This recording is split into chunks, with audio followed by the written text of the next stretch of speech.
नमस्कार साथियों, मैं सुशील त्रिपाठी आपका एक बार फिर से इस चैनल में स्वागत करता हूं। आज हम पॉलिटी के कुछ टेक्निकल वर्ड के बारे में बात करेंगे, जिसमें हम संस्था के बारे में बताएंगे कि संवैधानिक संस्था, असंवैधानिक संस्था और गैर संवैधानिक संस्था क्या होती है। कई बार ऐसी संस्थाओं का जिक्र जब हम किताबें पढ़ते हैं तो आता रहता है। न समझ में आने के कारण आगे के जो टॉपिक है वो भी हमारा क्लियर नहीं होता है। इसलिए हमने आज सोचा कि आपको इन संस्था के बारे में अवगत करा दिया जाए। तो आइए समझते हैं कि संवैधानिक संस्था क्या है।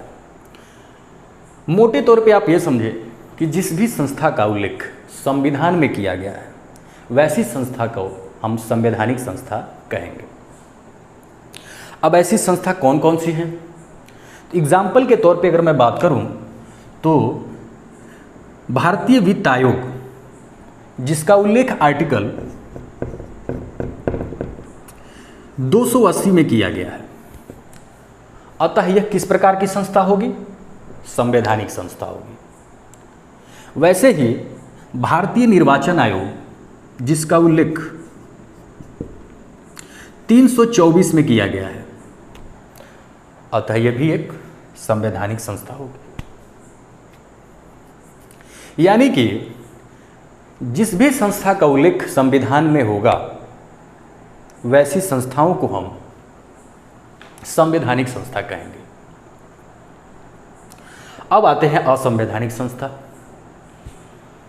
असंवैधानिक संस्था ऐसी संस्थाएं होती हैं जिनका संविधान में उल्लेख नहीं है और ये संविधान विरोधी भी होती हैं। जैसे नक्सली इलाकों में जो आंदोलन होता है उसके कुछ संगठन भी होते हैं जो संस्था का रूप ले लेती है, तो वैसी संस्थाएं असंवैधानिक संस्था के दायरे में आएंगी। इसके अलावा बब्बर खालसा आतंकवादी संगठन हो गया, उल्फा हो गया, तो इस तरह के जितनी भी संस्थाएं हैं जिनका संविधान में भी उल्लेख नहीं है और इसके साथ ही संविधान विरोधी भी है, इसलिए इसे हम असंवैधानिक संस्था के दायरे में रखते हैं। अब आप ये सोचेंगे कि सर, अगर ये संविधान विरोधी है तो फिर ये भारत में एग्जिस्ट कैसे कर सकता है? तो सिद्धांततः ये भारत में एग्जिस्ट नहीं करता, लेकिन व्यवहारिक रूप से हमारे भारत में ये संस्थाएं विद्यमान हैं। ये तो रही असंवैधानिक संस्था की बात। अब आइए जिक्र करते हैं गैर संवैधानिक संस्था के बारे में। तो गैर संवैधानिक संस्था वे संस्थाएं होती हैं जिनका संविधान में उल्लेख नहीं है। फिर आप कहेंगे कि सर, संविधान में उल्लेख नहीं है इसका मतलब संवैधानिक संस्था है। लेकिन नहीं मित्रों, संविधान में उल्लेख नहीं है, इसके साथ साथ एक और सेंटेंस इसमें हम ऐड करेंगे, संविधान का विरोधी भी नहीं है।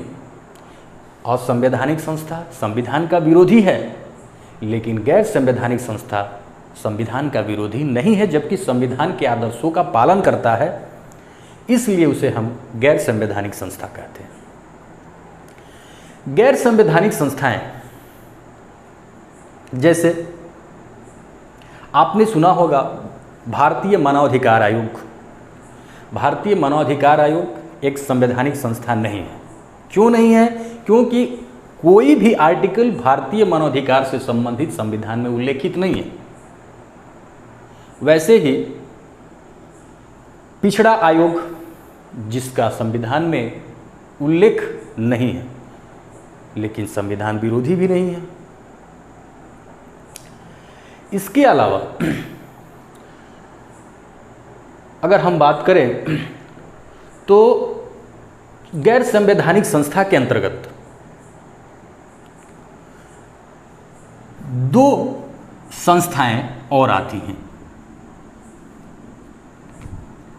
पहला संविधिक संस्था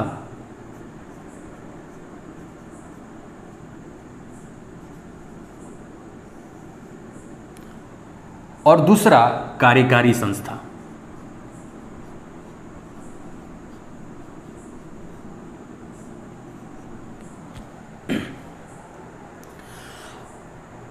अब संविधिक संस्था किसे कहते हैं? गैर संवैधानिक संस्था के अंतर्गत मैंने बताया कि संविधिक संस्था और कार्यकारी संस्था, दो संस्थाएं आती हैं। संविधिक संस्था किसे कहते हैं? तो जान लीजिए कि संविधिक संस्था वे संस्थाएं होती हैं जो विधायिका, यानी कि अगर हम बात करें तो संसद के केंद्र में संसद से के कानून के द्वारा इनका निर्माण होता है।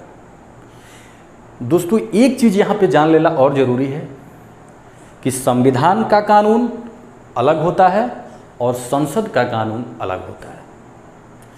तो संसद के कानून से जब किसी संस्था का जन्म होगा तो उसे हम संविधिक संस्था कहेंगे। जैसे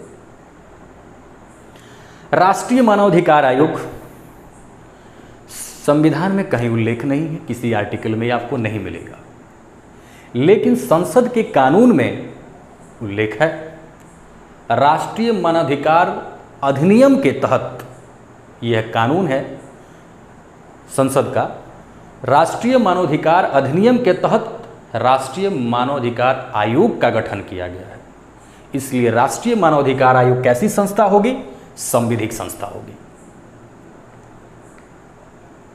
वैसी है राष्ट्रीय पिछड़ा आयोग, एक संविधिक संस्था है।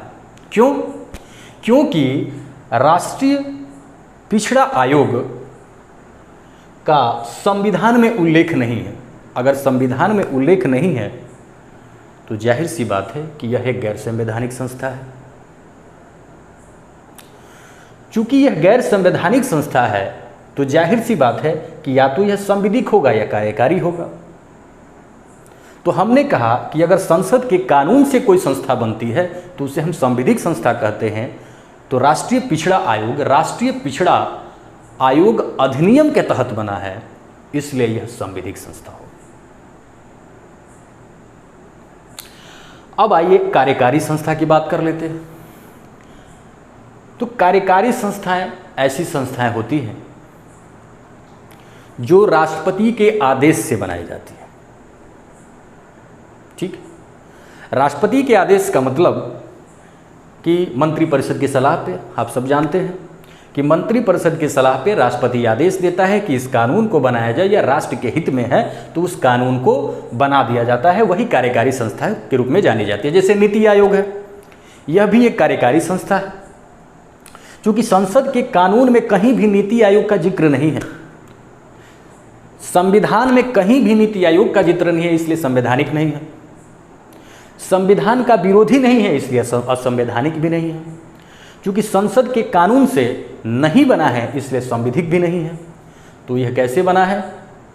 राष्ट्रपति के आदेशानुसार इस संस्था का जन्म हुआ है मंत्रिपरिषद की सलाह पे। तो यह एक प्रकार की कार्यकारी संस्था के रूप में जानी जाती है। आई होप कि ये सारी संस्थाओं के बारे में आपको विधिवत समझ में आ गया होगा। कल फिर मिलेंगे एक नए टॉपिक के साथ, तब तक के लिए थैंक यू।